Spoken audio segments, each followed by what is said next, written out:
Good morning, afternoon, or evening, cats and dogs. Today's video is on the lesson 1.3 guided notes for pre-algebra students and the Algebraic Expressions guided notes for Math 7 students. It's the same lesson, although they do have different titles. So we're going to start today with a little bit of key vocabulary review or overview for you. The first thing I want to talk about is the word algebra. We're basically, whether you're in Math 7 or pre-algebra, really setting the foundation for taking the course of algebra. And algebra is specifically a branch of mathematics that deals with symbols and variables. So you're going to work a lot with different operations, but you're also going to be dealing a lot with variables in algebra, which is what I think makes it pretty confusing for people because we don't use a lot of variables in our daily lives, working with finances and paying bills and so forth.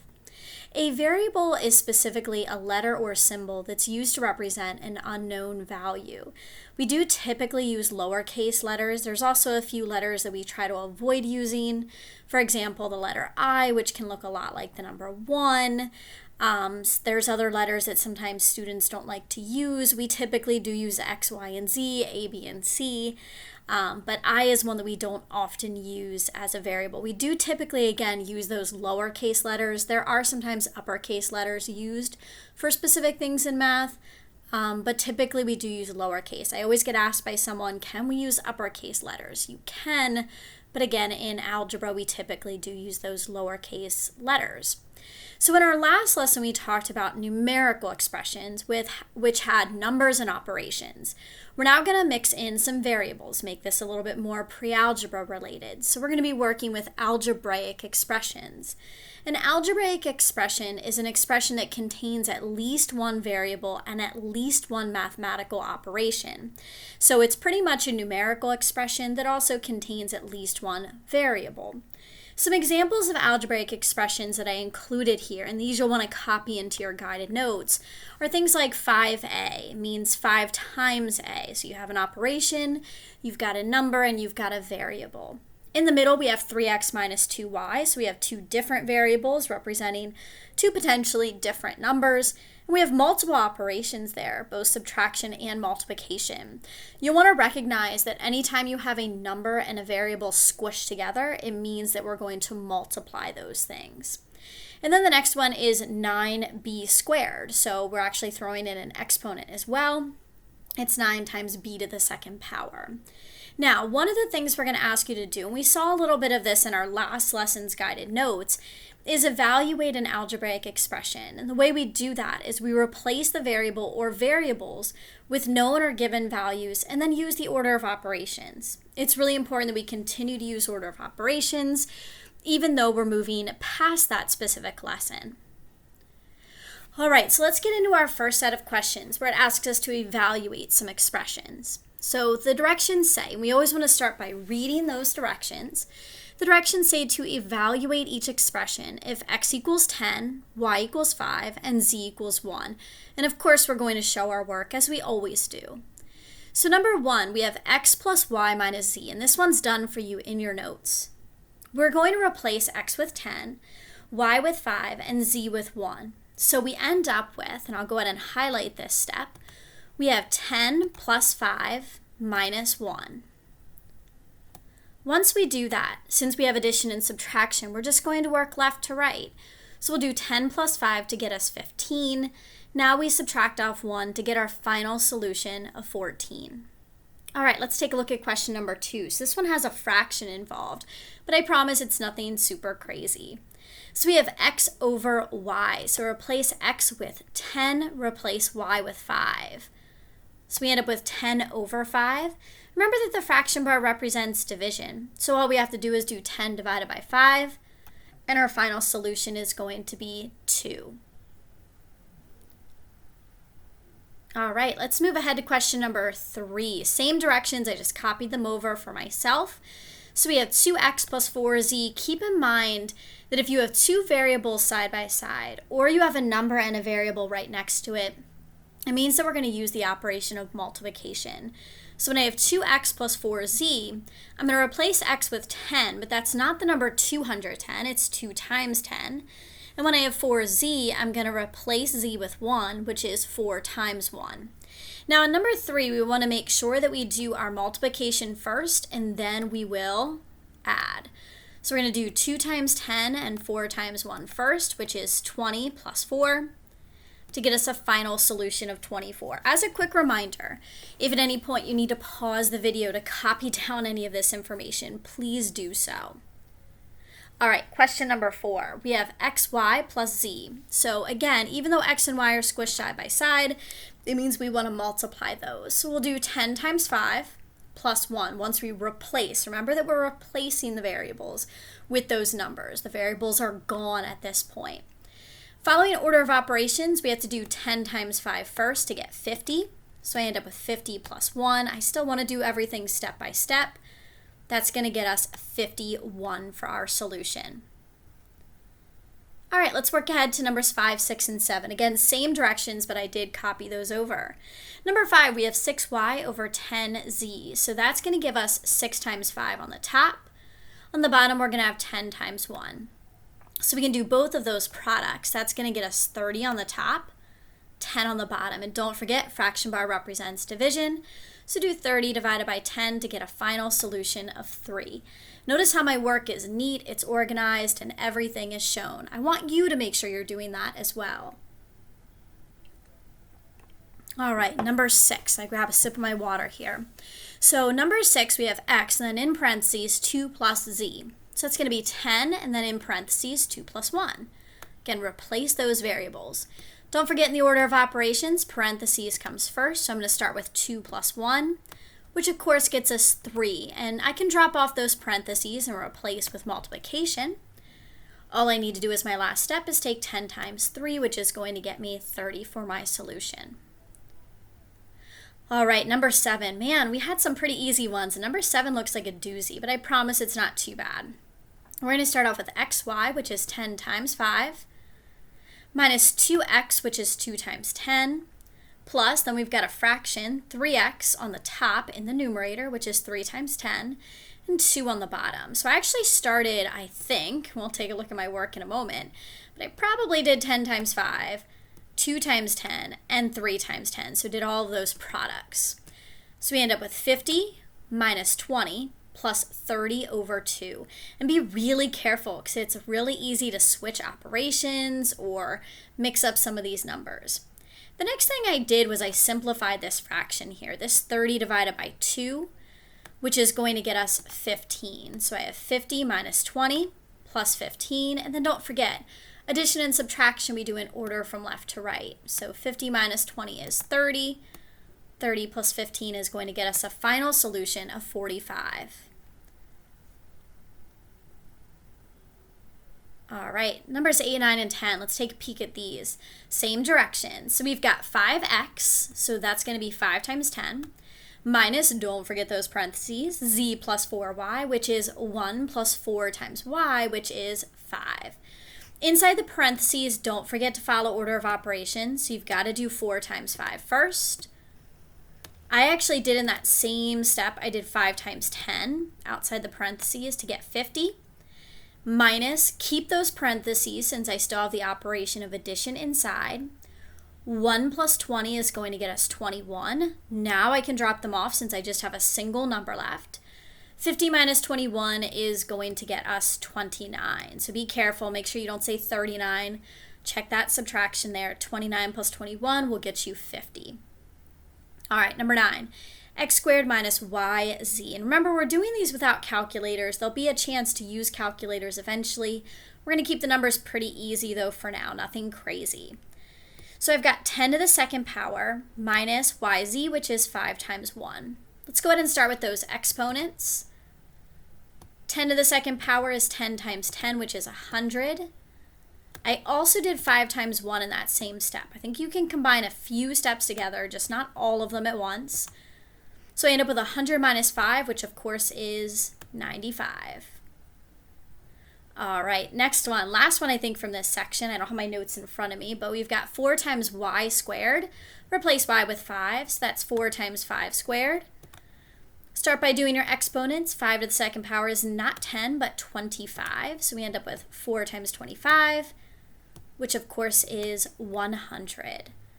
It takes some practice with this, but really it's just order of operations with replacing those variables. And again, in our last lesson, we did take a quick peek at this, so we kind of saw it already, but we're kicking it up a notch here.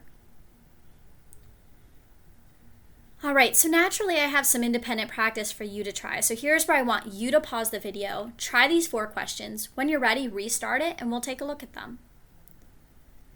All right, how'd these problems go? Hopefully pretty well. So number 1, we've got xy, which replace x with 4, y with 2, is going to get us 4 times 2, or 8 for our solution. Number 2, we have 3y squared minus z.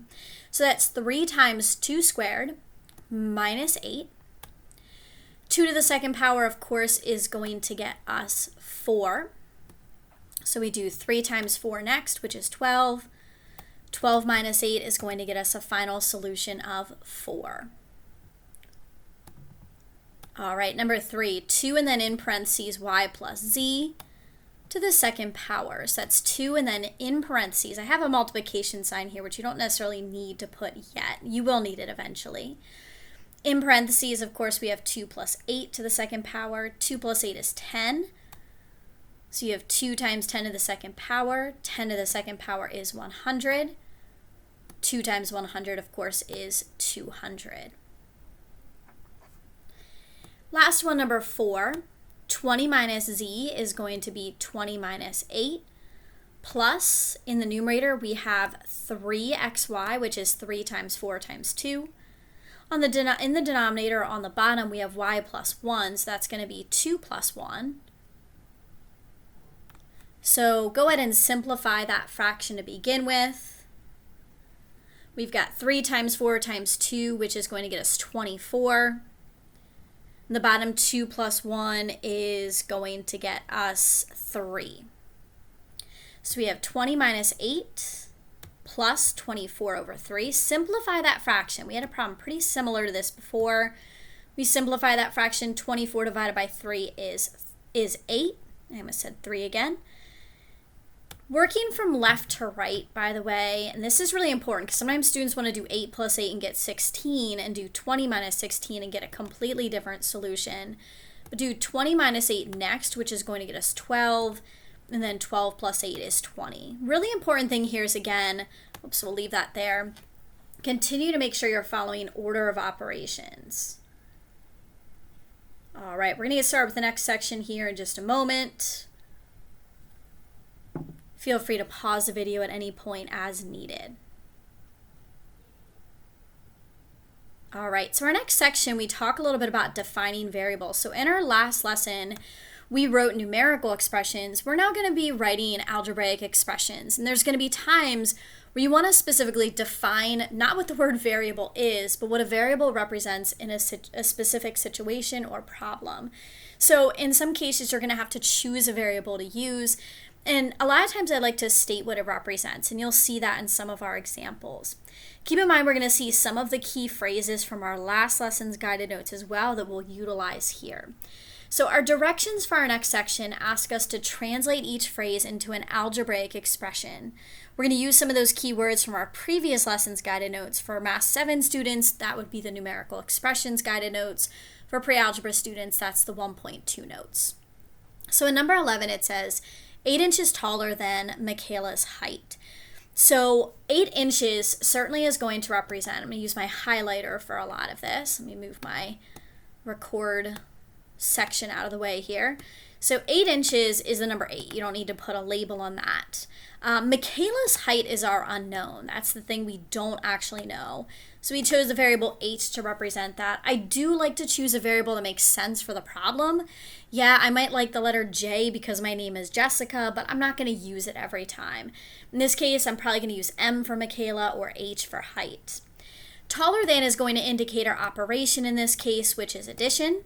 So I wrote 8h plus 8 here, but 8 plus h would still work. So you notice that that's the order it was in.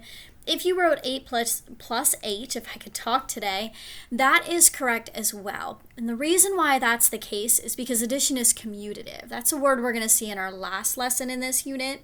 It means that we can add in any order. We can also multiply in any order as well. Addition and multiplication are both commutative. So h plus 8 is okay, as is 8 plus h. All right, number 12. 12 more than the product of 4 and a number. So in this case, my unknown, I'll highlight in green here, is a number. So I'm going to use the variable n to represent that. 12 is obviously the number 12. We also have 4, so the number 4. More than is going to indicate addition, and the word product, if you remember, means multiplication. So I wrote this as 12 plus for 12 more than, and the product of 4 and a number is 4n. If you wrote 12 plus 4 times n, that also works. But remember, we can put the variable and the number side by side, and that's sufficient as well. We know it means to multiply. Number 13, the difference of 60 and a number. So my unknown again is a number. It's going to be that for several of these. Obviously, we have the number 60 here. And then the word difference, don't forget, means subtraction, not division. So if I say the difference of 60 and a number, 60 comes first minus n, or whatever variable you choose. Keep in mind that you could choose a different variable here, and that would be okay. For this, I want to remind you that subtraction is not commutative, meaning we can't do it in whatever order we want. So n minus 60 would not be the same. If it says the difference of 60 and a number, put your 60 first. Number 14, 3 times the number of tickets sold. My unknown in this case is the number of tickets sold. T or S work. Excuse me. Keep in mind that T kind of looks a little bit like a plus sign, so be careful about that. And then S looks a little bit like the number 5. You can use either of those variables, or you could use something different as well. We obviously have the word times here, which indicates multiplication. And then, of course, we have 3 times. So I wrote something similar to this. I wrote 3t. You could have 3s for 3 times the number sold. And again, you could choose any variable you want. All right, let's move ahead to numbers 15 and 16. These have stars next to them, which indicate that these are more challenging questions. So in number 15, when it says twice the difference of a number and 5, twice means 2 times something. So it's kind of like an operation, a number rolled into one. The word difference, by the way, is going to represent subtraction. We saw that back in question number 13. The number is our unknown, and then of course we have a number and 5. So it's really tempting to do 2 times n minus 5, but you need something around the n minus 5, and that happens to be parentheses. Because I'm not just taking 2 times n, or just 2 times 5, I'm taking 2 times the difference. And again, the 2 comes from the fact that it's twice something. So I need n minus 5 to be in parentheses, and n minus 5 has to go in that order, because I'm taking twice that entire difference. So anytime it says like twice the difference, twice the sum, you want to make sure to put that difference or that sum in parentheses. Same goes with number 16. So you might realize this is pretty similar. So this one says 3 times, which is, again, our number and our operation kind of rolled into one. The sum in this case is addition. Don't forget that that represents addition. Of 8 and a number, and of course the number is going to be our unknown. So we're going to have 3, and then in parentheses, we're going to have the sum of 8 and a number, which is 8 plus n. Again, any variable works here. Just don't forget to make sure you put 8 plus n or n plus 8 in parentheses, since we're taking 3 times the sum and not just 3 times 8 or just 3 times n. All right, number 17, 6 centimeters shorter than the length of the pencil. My unknown in this case is the length of the pencil. We can choose any variable for that, maybe L, but again, that looks a lot like the number 1, so we kind of try to avoid using that along with the letter I.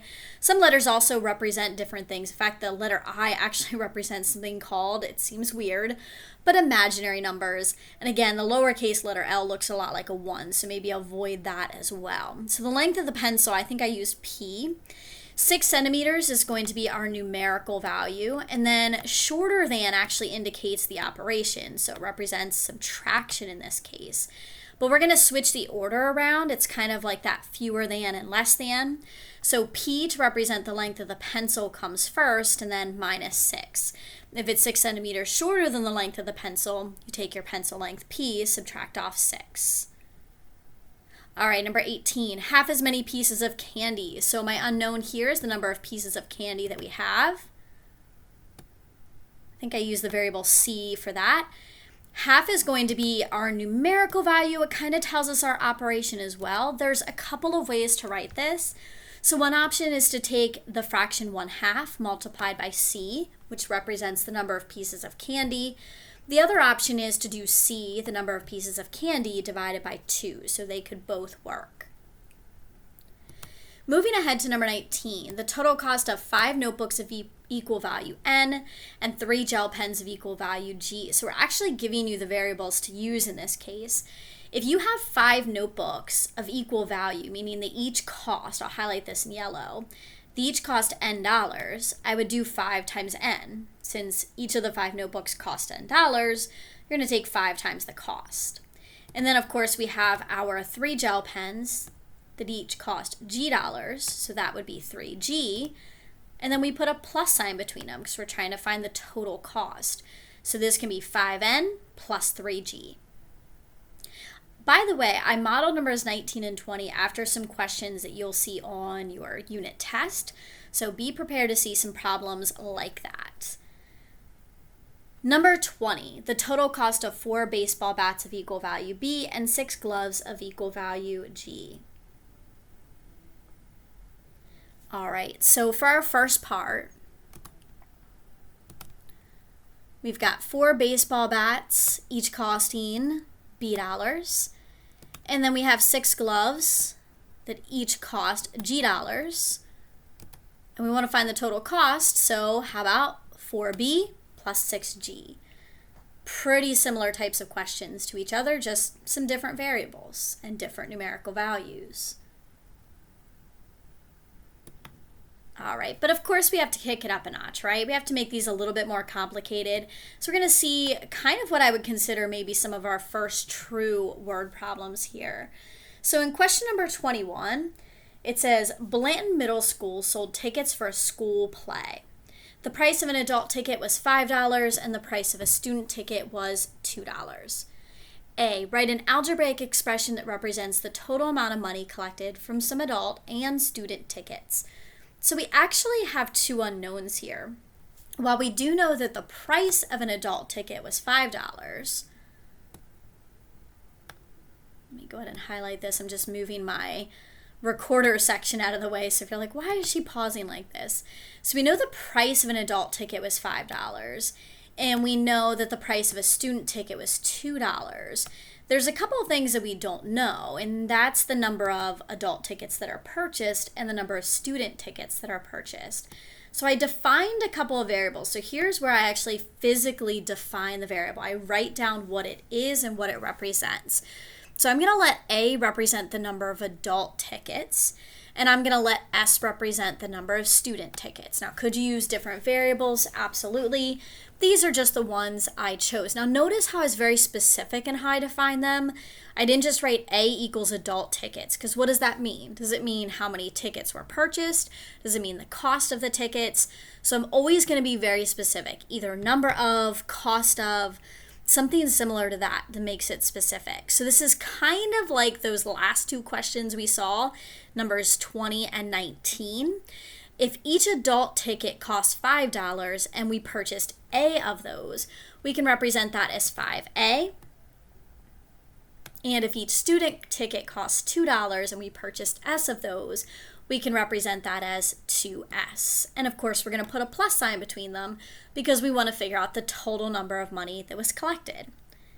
So our algebraic expression is this. Remember, algebraic expressions contain a variable or variables plus some numbers and operations. All right, letter B is going to ask us to evaluate this. So letter B says, suppose 60 adult tickets and 95 student tickets were sold. How much money was collected? Well, what I'm going to do is I'm going to replace A with 60 because that's going to represent how many adult tickets were purchased. So A is 60 in this case. There were 95 student tickets that were purchased or sold. So S is 95, so we'll replace S with 95. So this is 5A, A is 60, plus 2S, S is 95. We're doing this without a calculator, but these numbers are pretty easy. 5 times 60 is 300. Take 5 times 6 and add on an extra 0. 2 times 95, what I do is I do 2 times 100, which is 200, and I have 5 less for each of those times I multiplied by 95. So I'm going to take 10 away from 200, which brings me down to 190. 300 plus 190 is going to get us $490. All right, let's try question number 22. Devin's car needs to be repaired. The cost of the repair is going to be $40 per hour for labor and an additional $120 for parts. Write an expression that can be used to find the total cost of getting a car repaired. So here's the thing that I don't know, and letter B kind of gives us a preview of this. What I don't know is the number of hours that the car is going to be worked on, because in fact in letter B it says, suppose Devin's car is in the repair shop for 4 hours. My unknown in this case is how many hours the car is actually being worked on. What I do know is that it's $40 per hour, H being my unknown, for our labor, and we have an additional $120 for parts. So I'm going to let my unknown be H. So I'm going to represent this as H equals number of hours. I'm defining my variable. Well, you don't have to do that. It's a really good place to start because, again, H is my unknown. In fact, sometimes what I like to do, and I'll erase this here, is I'll highlight the word hours in blue here to show that I'm talking about $40 per hour, H representing the number of hours. So I'm going to represent this as 40H plus 120. So it's $40 per hour, 40H plus 120. The 40H is our labor cost, 120 is just that flat fee or flat rate that's going to represent the cost for parts. So letter B, it says, suppose Devin's car is in the repair shop for 4 hours. That means H equals 4. What will be the total cost? So replace H with 4, do 40 times 4 plus 120. 40 times 4 is 160. 160 plus 120 is going to get us $280.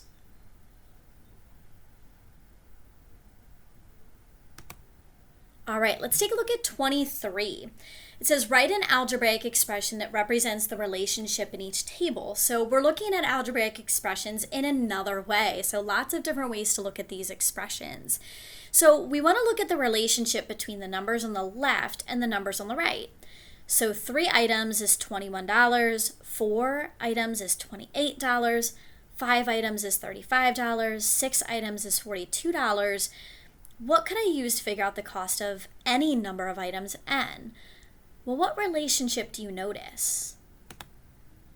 What I notice is that if I take the number that's on the left and I multiply it by 7, that's going to get me the total, not by y, that's going to get me my total cost. So really, if I take the number that's on the left-hand side and I multiply it by 7, it's going to get me the number that's on the right.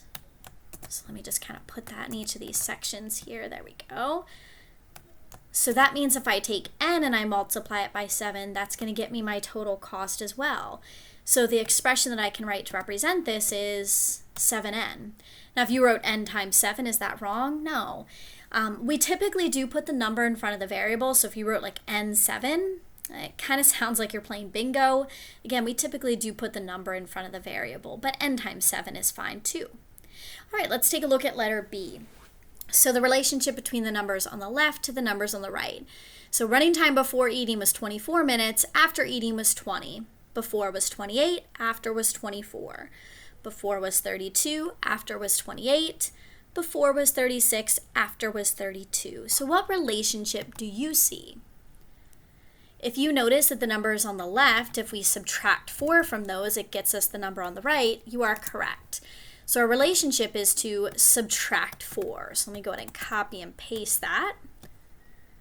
There we go. We'll slide those all into place. Just takes a moment. I like to write it next to them just to show that it works for each of these numbers. So if we try to figure out what algebraic expression we can write, well, we take our number that's on the left, n, and we subtract 4 from it. So the algebraic expression I can write is n minus 4. All right, let's take a look at question number 24, our last question. So this is going to be really similar. You're going to have a performance task to do on this lesson. And my performance tasks are pretty short, but it's going to be related, or it's going to be pretty similar to this kind of problem. Now, you're going to be able to choose your own type of store that's selling items. I chose a running store because that's something I'm interested in. You'll have the chance to choose your own type of store and the items that it sells. So a store sells items for runners. The store sells energy gels, running sneakers, and handheld water bottles.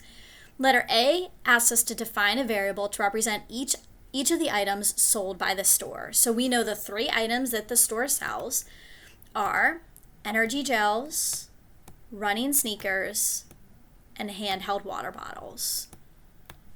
So I'm going to define a variable to represent each of those.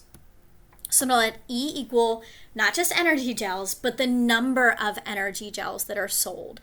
Because in part B, it's actually going to tell you the cost for each of those. So it's the number of energy gels that are purchased or sold. R is going to represent the number of pairs of running sneakers. I was kind of specific there because it's pairs of running sneakers. And then I let B represent the number of handheld water bottles. You don't have to choose those same variables. Again, I just like to choose variables that make sense for the situation. Now, you are going to have the chance when you do your performance task to choose your own items to sell at your store. It doesn't have to be running related. It might be something with music. It might be something with technology. It might be something with art. And it might be something related to sports, like in this case. Letter B, we're going to tell you that each energy gel costs 45 cents, and you're going to have the chance to choose the cost of each item.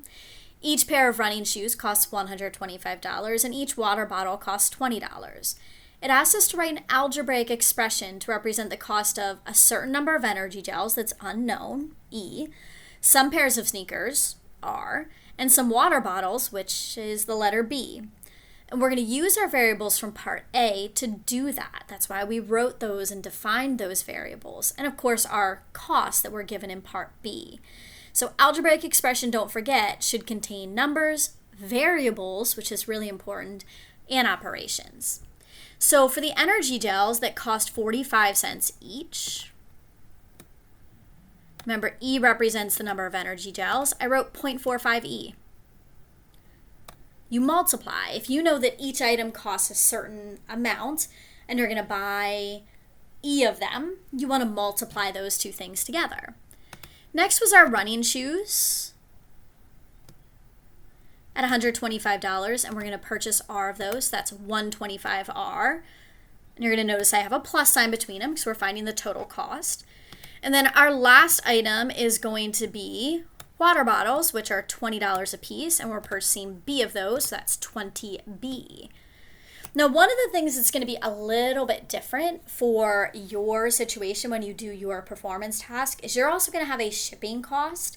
So if maybe this was an online running store and there was a flat $5 shipping cost or shipping rate, then I would just put plus 5 at the end because it's going to cost $5 no matter how much you purchase. Now, we could certainly get really complicated because if you spend a certain amount, maybe you don't have to pay shipping at all, or if you buy a larger item, maybe you have to pay more in shipping. We're not going to go too crazy here because, again, we're just in 6th or 7th grade learning some of these concepts.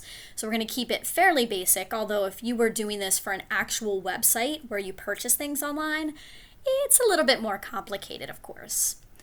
All right, part C, which is also going to be part of your performance task. Mrs. Garcia is training for a marathon, true story, at least while I'm recording this. Since she is just starting her training, not true, I'm over halfway through, she is going to order 2 pairs of running shoes, 15 energy gels, and 1 water bottle. Using your expression from part B, find the total cost of these items. Show your work. For this, you may use a calculator, so the numbers are a little bit more complicated. When you do your performance task, I will also allow you to use calculators for that as well, because I realize it's a little bit more complicated. So as a reminder, this was our algebraic expression from part B. So I did define my values here. So I know that we were, go ahead and highlight this, ordering, let's see, 15 energy gels, so E is 15, 2 pairs of running shoes, so R is 2, and with regard to water bottles, just 1 water bottle. So B is 1. So what I'm going to do is replace each of those variables with the numbers that were given in Part C. You'll have the chance to try your algebraic expression out as well on your performance task and choose your own values.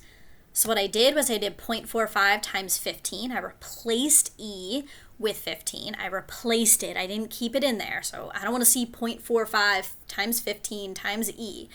The E is replaced with 15. Plus 125 times 2, I replaced R with 2. Plus 20 times 1, I replaced B with 1.